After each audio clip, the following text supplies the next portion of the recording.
Welcome to political మిర్చి. అది అల్లాటప్ప అడ్డా కాదు, ఆషామాషి నియోజకవర్గం అంతకన్నా కాదు. అధినేత ప్రాతినిధ్యం వహిస్తున్న స్థానం. దశాబ్దాల కాలం పాటు తిరుగులేని హవా నడిపించింది గులాబీ సేన. అక్కడ ఎదురన్నదే లేదన్నట్లు దూసుకెళ్ళింది. అయితే ఇప్పుడు పరిస్థితులు చూస్తే, జరుగుతున్న పరిణామాలు గమనిస్తే సీన్ మొత్తం రివర్స్ అయినట్లు కనిపిస్తోంది. 10 ఏళ్ల పాటు అప్రతిహతంగా సాగిన కారు ప్రయాణం ఇప్పుడు అక్కడ ఎందుకు ఇబ్బందికరంగా మారింది? ఇప్పుడు ఇదే చర్చ రాష్ట్ర రాజకీయాల్లో కీలకంగా మారింది. గజ్వేల్ కారులో ఎందుకీ గడబిడ? దళపతి కోటలో ఏమిటి రచ్చ? అధినేత సైలెంట్ అయ్యారని అలసత్వమా? గ్రామ పౌరులో లెక్క తప్పింది అందుకేనా? టీఆర్ఎస్ అధినేత కల్వకుంట్ల చంద్రశేఖరరావు ప్రాతినిధ్యం వహిస్తున్న గజ్వేల్ నియోజకవర్గంలో పొలిటికల్ ముఖ చిత్రం ఇప్పుడు ఇలాగే ఉందట. స్థానికంగా కనుచూపు దూరంలో వ్యవసాయ క్షేత్రంలోనే ఆయన ఉంటున్న పార్టీ పరిస్థితి మాత్రం అందుకు తగ్గట్టుగా లేదట. నియోజకవర్గంలో నేతల మధ్య సమన్వయ లోపం స్పష్టంగా కనిపిస్తోందట. అధినేత ఇలాకాలో గత 10 ఏళ్లలో తెరదడలాడించిన గులాబీ సైన్యమేనా ఇది అనే అనుమానాలు, ఆశ్చర్యాలు వ్యక్తమవుతున్నాయట. దీనికి కారణం ఇక్కడ ఉన్న ఇద్దరు కీలక నేతల మధ్య అస్సలు పొసగకపోవడమే అన్న చర్చ జరుగుతోంది. ఎఫెక్ట్ ఇటీవల సర్పంచ్ ఎన్నికల ఫలితాలపై కూడా పడినట్టు తెలుస్తోంది. గొడవల కారణంగానే గ్రామ పోరుపై గట్టిగా ఫోకస్ చేయలేకపోయారట నేతలు. 3 దఫాలుగా ఇక్కడి నుంచి గెలిచి హ్యాట్రిక్ నమోదు చేసిన కేసీఆర్ రాజకీయంగా ఒక బలమైన సామ్రాజ్యాన్ని నిర్మించుకున్నారు. నియోజకవర్గాన్ని అన్ని విధాలా అభివృద్ధి చేసిన ఆయన గజ్వేల్ రూపురేఖలనే మార్చేశారన్న పేరు సంపాదించారు. ఎంతలా అంటే కేసీఆర్ కట్టుకున్న కోటని బద్దలు కొట్టేందుకు ప్రత్యర్థులు పలు విధాలుగా ప్రయత్నిస్తూనే ఉన్నా ఫలితం కనిపించట్లేదు. గతంలో కేసీఆర్ సీఎంగా ఉన్నా, ఇప్పుడు ప్రతిపక్ష నేతగా ఉన్నా ఇక్కడి బీఆర్ఎస్ వ్యవహారాలన్నీ హరీష్ రావే చూసుకుంటారు. అత్యవసరమైతే తప్ప కేసీఆర్ ఎంట్రీ ఉండదని చెప్తుంటారు. కాకపోతే నియోజకవర్గ నేతలతో అప్పుడప్పుడు సమావేశమవుతూ దిశానిర్దేశం చేస్తుంటారు అధినేత. దీంతో ఇక్కడ ఏమాత్రం లేని బీఆర్ఎస్ ఇప్పుడు బలమైన శక్తిగా ఎదిగింది. ఇటీవల జరిగిన గ్రామ పంచాయతీ ఎన్నికల్లో మాత్రం అధికార కాంగ్రెస్ నుంచి గట్టి పోటీ ఎదురవడం రాజకీయ వర్గాల్ని ఆశ్చర్యపరుస్తోంది. నెంబర్ పరంగా ఇక్కడ బీఆర్ఎస్ అత్యధిక సర్పంచ్ స్థానాలు సాధించినా కాంగ్రెస్ కూడా గట్టి పోటీ ఇచ్చి మంచి ఫలితాలనే రాబట్టింది. కాంగ్రెస్ పార్టీ ఎంత అధికారంలో ఉన్నా కేసీఆర్ ఇలాకాలో ఈ స్థాయి పతారా చూపడమే ఇప్పుడు రాజకీయంగా చర్చనీయాంశమవుతోంది. ఈ పరిస్థితికి కారణం బీఆర్ఎస్ పార్టీలోని గ్రూపుల గోలే అని ప్రచారం నడుస్తోంది. నియోజకవర్గంలో కీలకంగా ఉన్న ఎమ్మెల్సీ యాదవ్ రెడ్డి, పార్టీ నియోజకవర్గ ఇన్ఛార్జి ఒంటేరు ప్రతాప్ రెడ్డి మధ్య ఆధిపత్య పోరు నడుస్తోందట. నియోజకవర్గ నేతల్ని పట్టించుకోవడం లేదంటూ ప్రతాప్ రెడ్డిపై లోకల్ లీడర్లు కొంత గుత్సా మీద ఉన్నట్టు తెలుస్తోంది. అధికారంలో ఉన్నప్పుడు సైతం ఈయన వ్యవహార శైలి విమర్శలకు దారితీసింది. ప్రతాప్ రెడ్డివి ఒంటెత్తు పోకళ్లంటూ హైకమాండ్ కు ఫిర్యాదు చేశారట. పార్టీ పెద్దల జోక్యంతో అప్పుడు గొడవ సద్దుమణిగినా తర్వాత కూడా అంతర్గతంగా ఈ అగ్గి రాజుకుంటూనే ఉందట. అసెంబ్లీ ఎన్నికల్లో అంతా కలిసి పనిచేయడంతో మరోసారి కేసీఆర్ గెలిచినా ఇటీవల గ్రామ పంచాయతీ ఎన్నికల్లో మాత్రం గ్రూప్ వార్ మరోసారి పీక్స్ కు చేరిందట. పార్టీ ఇచ్చిన ఫండ్ను ప్రతాప్ రెడ్డి తన వర్గీయులకు మాత్రమే ఇచ్చారని, ఆ సమాచారాన్ని సైతం ఎమ్మెల్సీ యాదవ్ రెడ్డికి తెలియనివ్వలేదని పార్టీ వర్గాలు మాట్లాడుకుంటున్నాయి. స్థానిక నేతల ద్వారా ఈ విషయం తెలుసుకున్న యాదవ్ రెడ్డి కంగు తిన్నారట. అదిలా ఉంటే నియోజకవర్గ వ్యాప్తంగా సర్పంచులుగా గెలిచిన బీఆర్ఎస్ అభ్యర్థుల్ని సన్మానించాలని పార్టీ ప్లాన్ చేసి మాజీ మంత్రి హరీష్ రావుని అతిథిగా ఆహ్వానించారట. అయితే ఈ ముచ్చట కూడా యాదవ్ రెడ్డికి తెలియనివ్వలేదట ప్రతాప్ రెడ్డి. ఇవన్నీ చూసి విసిగి వేశారని యాదవ్ రెడ్డి ఇక పార్టీలో ఉండలేనంటూ అనుచరుల దగ్గర వాపోయారట. విలువలేని చోట ఉండడం కరెక్ట్ కాదంటూ ఆవేదన వ్యక్తం చేశారట. పార్టీకి తన పదవికి రాజీనామా చేసేందుకు కూడా సిద్ధమయ్యారట యాదవ్ రెడ్డి. విషయం తెలిసిన హరీష్ రావు తొందరపడొద్దని యాదవ్ రెడ్డికి సూచించారట. సర్పంచ్ల సన్మాన సభను కూడా వాయిదా వేయాలని ప్రతాప్ రెడ్డిని ఆదేశించారట. పంచాయతీ ఎన్నికల్లో తన వర్గానికే ప్రాధాన్యత ఇచ్చిన ప్రతాప్ రెడ్డి మిగతా వారిని పట్టించుకోలేదట. దీంతో తన క్యాడర్ ను ఎమ్మెల్సీ యాదవ్ రెడ్డి సంతృప్తి పరచలేకపోయారట. వారికి తన వంతుగా మాట సాయమో ఆర్థిక సాయమో అందకపోవడం వల్ల 20-30 సర్పంచ్ స్థానాల్ని కోల్పోవాల్సి వచ్చిందని పార్టీ నేతలు అభిప్రాయపడుతున్నారు. పరిస్థితి ఇలాగే కొనసాగితే ఇబ్బందులు తప్పవంటూ ఆవేదన వ్యక్తం చేస్తున్నారట. అధినేత సైలెంట్ గా ఉన్నంత మాత్రాన పార్టీ పట్ల ఇంత అలక్ష్యం తగదని హెచ్చరిస్తున్నారట. మాజీ మంత్రి హరీష్ రావు ఎంట్రీతో ఇప్పటికీ వ్యవహారం సద్దుమణిగినప్పటికీ ప్రతాప్ రెడ్డి, యాదవ్ రెడ్డిల మధ్య జగడాలు నివురుగప్పిన నిప్పులానే ఉన్నాయట. మరి పరిస్థితిని బీఆర్ఎస్ ఎలా అధిగమిస్తుందో చూడాలి.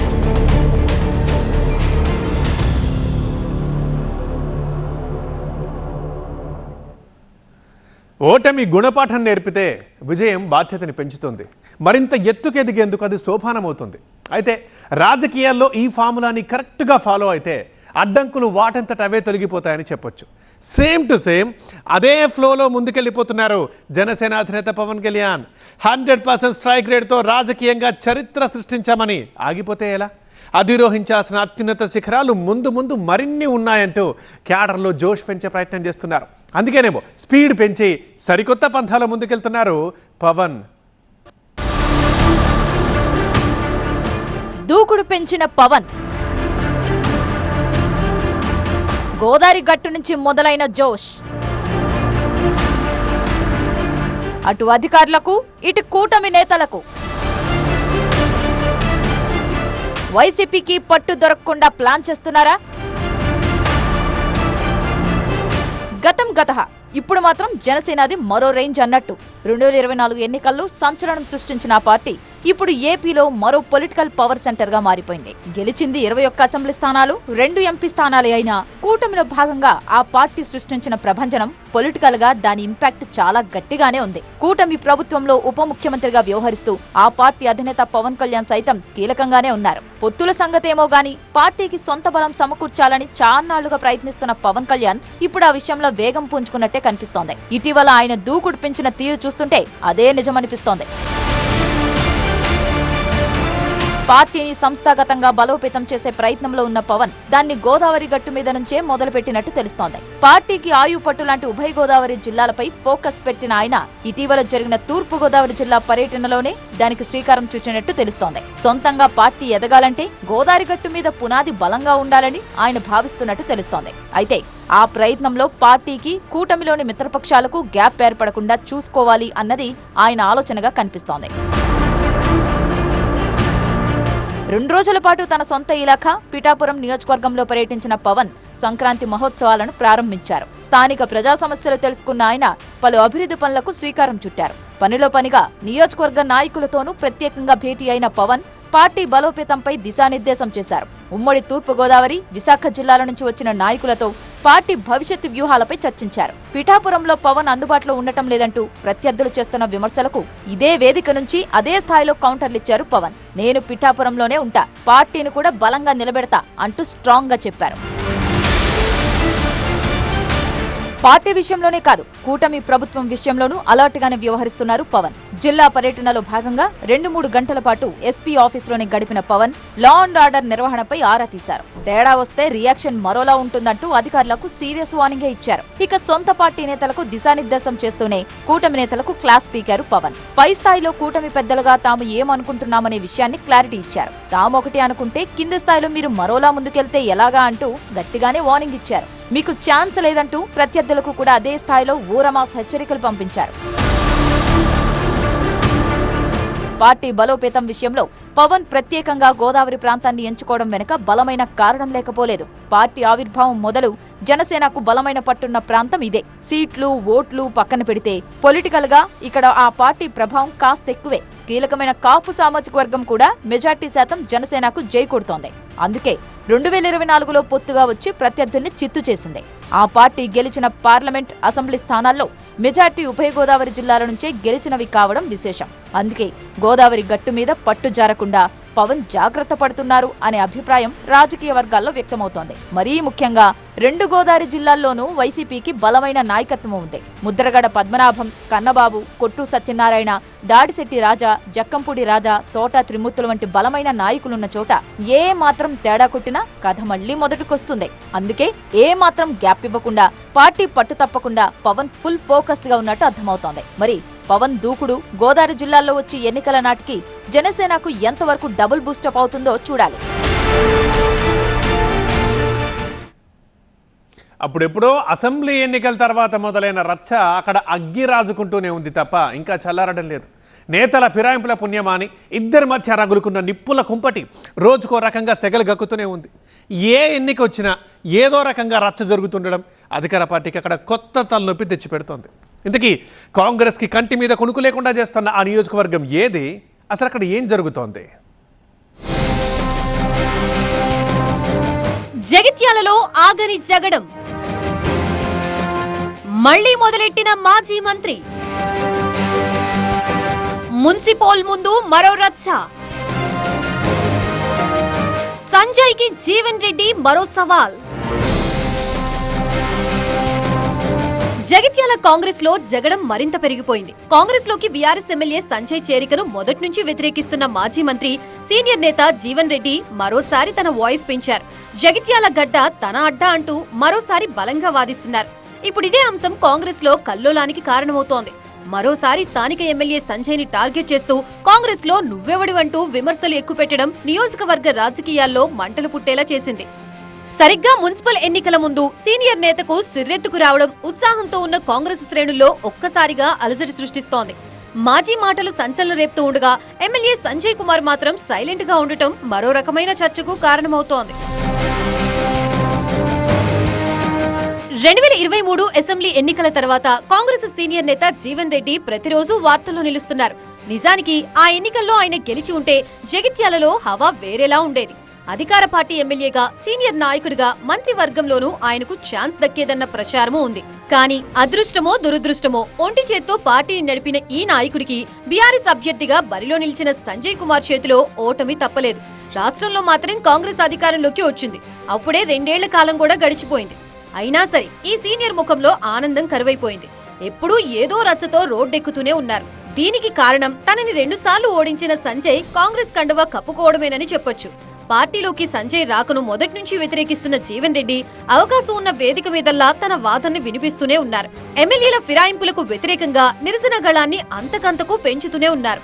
పార్టీ పెద్దల నిర్ణయాన్ని సైతం తప్పుబడుతూనే ఉన్నారు. తాను ఓడినా పార్టీ ప్రభుత్వంలోకి వచ్చింది కాబట్టి ప్రాధాన్యత ఉంటుందని భావించారు జీవన్ రెడ్డి. 10 ఏళ్లుగా ప్రతిపక్షంలో ఇబ్బంది పడిన తన కార్యకర్తలకు న్యాయం చేసుకోవచ్చని ఆశపడ్డారు. కానీ ఆయనొకటి తలిస్తే హైకమాండ్ మరొకటి తలిచిందన్నట్లుగా ప్రభుత్వం ఏర్పడిన 6 నెలలకు ప్రత్యర్థిని తీసుకొచ్చి జీవన్ రెడ్డి పక్కన కూర్చోబెట్టింది పార్టీ. ఆయనకు తెలియకుండానే బీఆర్ఎస్ ఎమ్మెల్యే సంజయ్ కుమార్ కి కండువా కప్పింది కాంగ్రెస్ అధిష్టానం. మంత్రులు, సీనియర్లు ఎందరో వచ్చి చెప్పినా జీవన్ రెడ్డి మాత్రం సంజయ్ విషయంలో వెనక్కి తగ్గడం లేదు. కొన్ని రోజుల పాటు పరోక్షంగా సంజయ్ పై విమర్శలు గుప్పించిన జీవన్ ఇప్పుడు ప్రత్యక్షంగానే టార్గెట్ చేస్తున్నారు. ఇప్పటికే తన వర్గాన్ని మెయింటైన్ చేస్తూ ఊరూరా తిరుగుతున్న జీవన్ రెడ్డి ప్రతి సమావేశంలోనూ సంజయ్ లక్ష్యంగా ఘాటు వ్యాఖ్యలు చేస్తున్నారు. ఇటీవలే కార్యకర్తల సమావేశంలో ఆయన చేసిన కమెంట్స్ అలాంటివే. మరి ఎన్నడూ కాంగ్రెస్ పార్టీ జెండా మోయని వారు ఇప్పుడు పార్టీ గురించి మాట్లాడుతున్నారంటూ తీవ్ర విమర్శలు గుప్పించారు.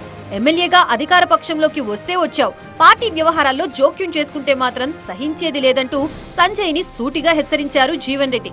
రాబోయే మున్సిపల్ ఎన్నికల్లో తన సత్తా ఏంటో చూపిస్తానన్న ఈ మాజీ మంత్రి స్థానికంగా 50 స్థానాల్లో తమ అభ్యర్థుల్ని గెలిపించుకుంటామని చెప్పారు. అభ్యర్థుల ఎంపికలో జోక్యం చేసుకోవడానికి నువ్వెవడివంటూ సంజయ్ ని ప్రశ్నించిన జీవన్ రెడ్డి అసలైన కాంగ్రెస్ నాయకులకి అన్యాయం జరగనివ్వబోమన్నారు. 10 తలల రావణాసురుణ్ణి శ్రీరాముడు నేలకూల్చాడన్న జీవన్ రెడ్డి నువ్వెంత ఒక తలకాయ గాడివి అంటూ పురాణాలు ప్రస్తావిస్తూ ప్రత్యర్థికి స్ట్రాంగ్ వార్నింగే ఇచ్చారు.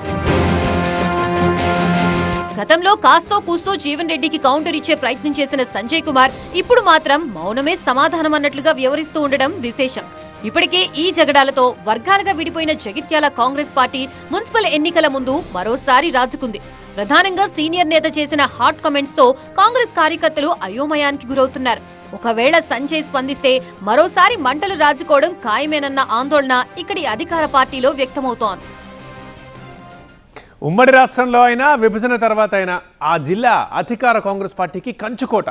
అధికారంలో లేనప్పుడు కూడా ఇక్కడ కాంగ్రెస్కి ఫాలోయింగ్ ఆ రేంజ్లో ఉండేదన్నట్లు. మరి ఇప్పుడు అధికారం దక్కింది కాబట్టి అది రెట్టింపైన ఉంటుంది కదా. అందుకే అసెంబ్లీ, పార్లమెంట్ ఎన్నికల్లో మాదిరిగా పంచాయతీ ఎన్నికల్లో కూడా పట్టు చూపించింది.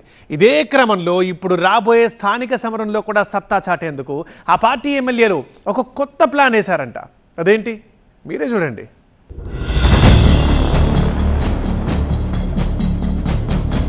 పల్లెపోరు ముగిసింది, ముందుంది మున్సిపల్ పోరు. నల్గొండలో ఎమ్మెల్యేల సర్వేలు పంచాయతీ తడబాటుతో పాఠం నేర్చారా? పల్లెపోరులో మెజార్టీ స్థానాలు గెలిచి పట్టు సాధించిన కాంగ్రెస్ పార్టీ ముందున్న మున్సిపల్ పోరుపై దృష్టి పెట్టింది. పట్టున్న జిల్లాలపై మరింతగా ఫోకస్ పెడుతోంది. అందులో భాగంగానే కాంగ్రెస్ ఉద్దండులు ఎక్కువగా ఉండే ఉమ్మడి నల్గొండ జిల్లాలో ఆ హడావుడి ఎక్కువగా కనిపిస్తోంది. బల్దియా పోరులో గెలుపు గుర్రాల్ని నిలబెట్టేందుకు అధికార పార్టీ ఎమ్మెల్యేలు కసరత్తు ముమ్మరం చేసినట్టు తెలుస్తోంది. అనుభవలేమి కారణంగా పంచాయతీ ఎన్నికల్లో జరిగిన పొరపాట్లను మున్సిపల్ పోరులో రిపీట్ కాకుండా ఉండేందుకు ఇప్పటి నుంచే జాగ్రత్త పడుతున్నారట. ఇందులో భాగంగా పలు చోట్ల ఎమ్మెల్యేలు సొంతంగా సర్వేలు చేస్తున్నట్టు తెలుస్తోంది. ఏ వార్డులో ఎవరి పతారా ఎంత అనే యాంగిల్లో ప్రజాభిప్రాయాన్ని సేకరిస్తున్నారట. ప్రత్యర్థి పార్టీల బలమెంత, వారి బలహీనతలేంటి అనే విషయంలో కూడా ఆరాధిస్తున్నారట. ఎన్నికల నోటిఫికేషన్ వచ్చేనాటికి అభ్యర్థుల ఎంపికలో కసరత్తు పూర్తయితే వెంటనే జాబితా ప్రకటించవచ్చనే అభిప్రాయంతో ముందుకెళ్తున్నారట ఎమ్మెల్యేలు. ప్రధానంగా నల్గొండ, మిర్యాలగూడ, దేవరకొండ, హుజూర్ నగర్, కోదాడ, హాలియా, సూర్యాపేట, భువనగిరి, చౌటుప్పల్, యాదగిరిగుట్ట మున్సిపాలిటీల్లో ఈ తరహా ప్రాక్టీస్ ఎక్కువగా కనిపిస్తోంది. ప్రత్యేకంగా ఈ నియోజకవర్గాల్లోనే ఈ తరహా హడావుడి ఎందుకంటే మాత్రం గత ఎన్నికల నాటి పరిస్థితుల్ని ఉదహరిస్తున్నారు నేతలు. గత మున్సిపల్ ఎన్నికల్లో ఈ అడ్డాల్లోనే కాంగ్రెస్, బీఆర్ఎస్ మధ్య హోరాహోరీ పోటీ జరిగింది. మెజార్టీ సభ్యుల బలం లేకపోయినా అధికార బలంతో ఎక్సాఫియో సభ్యులుగా ఎమ్మెల్యేలు, ఎమ్మెల్సీలు, ఎంపీల ఓట్లతో పాలకవర్గాల్ని చేజిక్కించుకుంది నాటి బీఆర్ఎస్. అధికారంలోకి వచ్చిన కాంగ్రెస్ ప్రభుత్వం ప్రత్యేక జీవో తీసుకొచ్చి ఆయా పాలకవర్గాల్లో అవిశ్వాస తీర్మానాలు పెట్టి అధికారాన్ని బదలాయించుకుంది. దాంతో అప్పటి వరకు బీఆర్ఎస్ లో ఉన్న కౌన్సిలర్లంతా మూకుమ్మడిగా కాంగ్రెస్ లో చేరిపోయారు. అసెంబ్లీ ఎన్నికల నాటికి ఉమ్మడి జిల్లాల్లో 18 మున్సిపాలిటీల్లో కాంగ్రెస్ బలం పెరగ్గా 4 ఏళ్ల బీఆర్ఎస్ పాలనకు ఫుల్ స్టాప్ పడింది. ఒక ఏడాది పాటు హస్తానిదే నడిచింది హవా. ఇప్పుడు పంచాయతీ ఎన్నికల మాదిరిగానే రొటేషన్ సిస్టమ్ లో భాగంగా మున్సిపాలిటీల్లోనూ వార్డు మెంబర్లు, చైర్మన్ రిజర్వేషన్లు కూడా మారనున్నాయి. ఈ విషయంలో ఇప్పటికే ఎమ్మెల్యేలకు సంకేతాలు కూడా అందాయట. అందుకు అనుగుణంగానే మరోసారి గెలిచే వారి కోసం వేట మొదలెట్టారట. కాంగ్రెస్ 2 ఏళ్ల పాలనలో కౌన్సిలర్లు వ్యవహరించిన తీరు పలుచోట్ల ఎమ్మెల్యేలని, చైర్మన్లను ఇరకాటంలో పడేసిందట. మేజర్ మున్సిపాలిటీలు, పార్టీ ప్రభావం తీవ్రంగా కనిపించే మున్సిపాలిటీల్లో ఖచ్చితంగా ఈసారి మార్పులు చేయాల్సిందని ఎమ్మెల్యేలు భావిస్తున్నారట. గ్రూప్ తగాదాలు బలంగా ఉన్న చోట సొంత పార్టీ అభ్యర్థులకే ఫస్ట్ ప్రయారిటీ ఇస్తే బెటర్ అనే ఆలోచనలో ఉన్నట్టు తెలుస్తోంది. వలస లీడర్లకు చెక్ పెట్టేందుకు వాళ్ళ స్థానంలో కొత్త అభ్యర్థుల్ని తెర వెనుక ప్రోత్సహిస్తున్నట్టు ప్రచారం జరుగుతోంది. నియోజకవర్గంలో పూర్తి పట్టు సాధించాలంటే టౌన్ లో జెండా ఎగరేయడం చాలా కీలకం కాబట్టి మున్సిపాలిటీ ఎన్నికలకు సంబంధించి కౌన్సిలర్ అభ్యర్థుల ఎంపికపై ఎమ్మెల్యేలు ఆచితూచి వ్యవహరిస్తున్నారట. అందుకే సొంతంగా సర్వేలు నిర్వహిస్తూ లెక్కలేసుకుంటున్నారట. ఈ సర్వేలో ఫలితాలని బట్టే టికెట్లు కన్ఫర్మ్ చేయాలని చూస్తున్నారట. ముఖ్యంగా కొత్తగా గెలిచిన కాంగ్రెస్ ఎమ్మెల్యేలు తమ తమ నియోజకవర్గాల్లోని మున్సిపాలిటీలపై స్పెషల్ ఫోకస్ పెట్టి ఈ ప్రాసెస్ లో నిమగ్నమైనట్టు తెలుస్తోంది. పంచాయతీ ఎన్నికల్లో తరబడ్డ ఎమ్మెల్యేలకు ఇప్పటికే పార్టీ పెద్దలు క్లాస్ పీకడంతో వాళ్ళు మరింత అలర్ట్ అయినట్టు తెలుస్తోంది. మరి కాంగ్రెస్ ఎమ్మెల్యేల వ్యూహాలు, సొంత సర్వేలు ఎంతవరకు ఫలితాన్నిస్తాయో చూడాలి.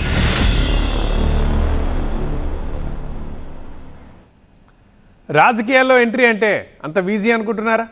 ప్రత్యక్ష పోరులో ఓ ప్రధాన పార్టీ నుంచి తలపడ్డం అంటే అంత సులభం అనుకుంటున్నారా? ఎంత పొలిటికల్ బ్యాక్గ్రౌండ్ ఉన్నా బ్యాడ్ టైం నడిస్తే మాత్రం ఏది కలిసి రాదంతే.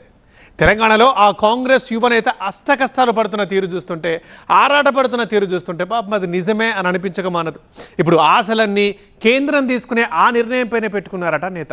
ఇంతకీ ఎవర యువనేత, ఎందుకు అంతలా కష్టపడుతున్నారు?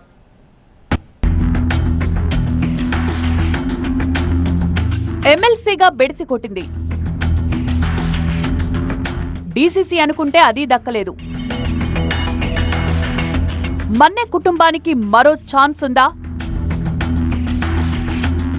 జీవన్ రెడ్డికి జీవన్ మరణ సమస్యేనా? ముఖ్యమంత్రి రేవంత్ రెడ్డి సొంత జిల్లా ఉమ్మడి మహబూబ్ నగర్ లో రాజకీయంగా ప్రతి అంశం ఆసక్తి రేపుతోంది. అధికార పార్టీ నేతలు వేసే అడుగులు మరింత ప్రాధాన్యత సంతరించుకుంటున్నాయి. పొలిటికల్ సక్సెస్ కోసం ఉవ్విళ్లూరుతున్న మన్నే జీవన్ రెడ్డి గురించి కూడా ఇప్పుడు అలాంటి చర్చే జరుగుతోంది. ప్రత్యక్ష ఎన్నికల్లో గెలిచి నిలిచి సత్తా చాటాలని భావిస్తున్న ఆయనకు అస్సలు కాలం కలిసి రావడం లేదట. ఆ మధ్య ఖచ్చితంగా గెలుస్తామనుకుని ఎమ్మెల్సీగా పోటీ చేస్తే తీర్పు బెడిసికొట్టింది. ఇటీవల డీసీసీగా ప్రజల మధ్యకు వెళ్దామనుకుంటే కండిషన్స్ పేరుతో అధిష్టానం ఊహించని షాక్ ఇచ్చింది. దీంతో ఇప్పుడు కేంద్ర ప్రభుత్వం తీసుకోబోయే నియోజకవర్గాల పునర్విభజనపైనే గంపెడాసలు పెట్టుకున్నారట ఈ యువనేత. అలాగైనా అదృష్టం కలిసొస్తుందో లేదో తెలియక టెన్షన్ పడుతున్నట్టు తెలుస్తోంది. పాలమూరు జిల్లాలో మన్నే కుటుంబం అంటే తెలియని వారుండరంటే అతిశయోక్తి కాదు. మారుమూల పల్లెలో జన్మించి వేల కోట్ల టర్నోవర్ కలిగిన సంస్థలకు అధిపతులైన కుటుంబం అది. ఎంఎస్ఎన్ సంస్థల అధినేతగా ఫార్మా రంగంలో గుర్తింపు తెచ్చుకున్న మన్నె సత్యనారాయణ రెడ్డి కుటుంబం 2019లో రాజకీయాల వైపు మళ్లింది. ఆ ఎన్నికల్లో సత్యనారాయణ రెడ్డి సోదరుడు మన్నె శ్రీనివాసరెడ్డి బీఆర్ఎస్ పార్టీ తరపున మహబూబ్ నగర్ ఎంపీ స్థానానికి పోటీ చేసి గెలుపొందారు. 2024లో మరోసారి పోటీ చేసినా ఫలితం దక్కలేదు. ఈసారి ఏకంగా 3వ స్థానానికి పరిమితమయ్యారు. ఆ తర్వాత పొలిటికల్ గా ఆయన సైలెన్స్ మెయింటైన్ చేస్తున్నారనే చెప్పాలి. చాన్నాళ్లుగా పొలిటికల్ అదృష్టాన్ని పరీక్షించుకోవాలని చూస్తున్న జీవన్ రెడ్డి ఇదే మన్య కుటుంబానికి చెందిన వ్యక్తి కావడం ఇప్పుడు జిల్లా వర్గాల్లో చర్చనీయాంశమవుతోంది. మన్య సత్యనారాయణ రెడ్డి మరో సోదరుడి కుమారుడైన మన్య జీవన్ రెడ్డి రాజకీయాల్లో రాణించాలని చాన్నాళ్లుగా ఆసక్తి చూపిస్తున్నారు. కాకపోతే లక్కే కలిసి రావడం లేదట. తన బాబాయ్ శ్రీనివాసరెడ్డి ఎంపీగా ఉన్నప్పుడే పొలిటికల్ గా ప్లాట్ఫామ్ సిద్ధం చేసుకునేందుకు గట్టిగా ప్రయత్నాలు చేసిన జీవన్ రెడ్డి జడ్చర్ల, మహబూబ్ నగర్ వంటి నియోజకవర్గాల్లో ప్రత్యేకంగా క్యాడర్ను సైతం ఏర్పాటు చేసుకున్నారు. 2023 అసెంబ్లీ ఎన్నికల్లో పోటీ చేయాలని బలంగా భావించినప్పటికీ టికెట్, స్థానం విషయాల్లో స్పష్టత లేక బరిలోకి దిగలేదు. అసెంబ్లీ ఎన్నికలు ముగియగానే రూటు మార్చేశారు జీవన్ రెడ్డి. బాబాయ్ మన్నె శ్రీనివాసరెడ్డి బీఆర్ఎస్ లో కొనసాగ్గా తాను మాత్రం అధికార కాంగ్రెస్ పార్టీలో చేరిపోయారు. కరెక్ట్గా అదే సమయంలో కల్వకుర్తి ఎమ్మెల్యేగా గెలిచిన కసిరెడ్డి నారాయణ రెడ్డి అప్పటికే స్థానిక సంస్థ కోటాలో తనకు దక్కిన ఎమ్మెల్సీ పదవికి రాజీనామా చేశారు. దీంతో ఆ ఎమ్మెల్సీ ఉప ఎన్నిక కోసం కాంగ్రెస్ పార్టీ అభ్యర్థిగా మన్నె జీవన్ రెడ్డి బరిలో దిగారు. పార్టీ అధికారంలోకి వచ్చింది కాబట్టి అదే జోష్లో గెలుస్తానని భావించిన జీవన్ రెడ్డికి ఫలితాల్లో షాక్ తప్పలేదు. స్థానిక సంస్థల ప్రజాప్రతినిధులంతా బీఆర్ఎస్ వాళ్లే ఉండడంతో ఆదిలోనే ఆయనకు కోలుకోలేని దెబ్బ తగిలింది. పోటీ చేసిన తొలిసారే ఓటమి చెందడం జీవన్ రెడ్డిని తీవ్రంగా నిరుత్సాహపరిచింది. దీంతో కొన్నాళ్లు సైలెంట్ గానే ఉండిపోయిన జీవన్ రెడ్డి అడపాదడపా పార్టీ కార్యక్రమాల్లో కనిపించారు తప్ప మునుపటి జోష్తో పని చేయలేదు. ఇటీవలే డీసీసీ ప్రెసిడెంట్ పదవి కోసం తీవ్ర ప్రయత్నాలు చేసిన ఆయన పార్టీ పదవితోనైనా ప్రజల్లోకి వెళ్లి ప్రత్యక్ష పోరుకు బలమైన పునాది వేసుకోవాలని భావించారు. ఒక దశలో మన్నె జీవన్ రెడ్డికే డీసీసీ పీఠం అంటూ జోరుగా ప్రచారం సైతం సాగింది.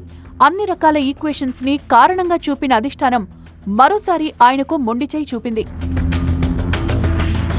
బలమైన ఆర్థిక స్థితి, అంతకు మించి పొలిటికల్ బ్యాక్గ్రౌండ్, ఆయన కాలం కలిసి రావడం లేదని మదనపడుతున్నారట ఈ యువనేత.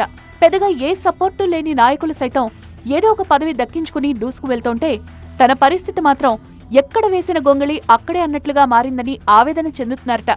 అయితే ఇవన్నీ కాదుగాని నియోజకవర్గాల పునర్విభజనతోనే తనకు మంచి అవకాశాలు దొరుకుతాయని భావిస్తున్నారట జీవన్ రెడ్డి. విభజన చట్టం ప్రకారం 2 తెలుగు రాష్ట్రాల్లో నియోజకవర్గాల సంఖ్య పెరిగే అవకాశముందని ప్రచారం జరుగుతున్న వేళ అదే అంశంపై ఆశలు పెట్టుకున్నారట ఈ మన్నెవారి వారసుడు.